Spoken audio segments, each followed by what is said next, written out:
Hi everyone, welcome back to this channel. In this tutorial, I will show you how to get the Noob rod skin in Fisch It.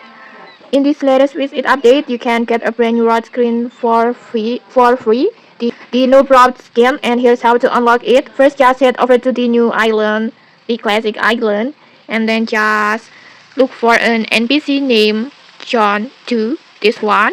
Talk to him, and then just tap on the Noob skin quest like this, and then in here you will need to catch 10 legendary fish. You can fish for them anywhere around this island, but keep in mind legendary fish are pretty rare, so make sure you're using a strong rod and good bait to increase your chances. And you can also use luck totem or luck potions to increase your chance. And after you have successfully caught all 10 legendary fish, just go back to John 2 and claim your rewards, and you will unlock the Noob Rod skin for free. In here, I haven't fully completed the quest yet since I still need more legendary fish, but based on the preview, the rod looks something like this. This one, you can see, it will look like this.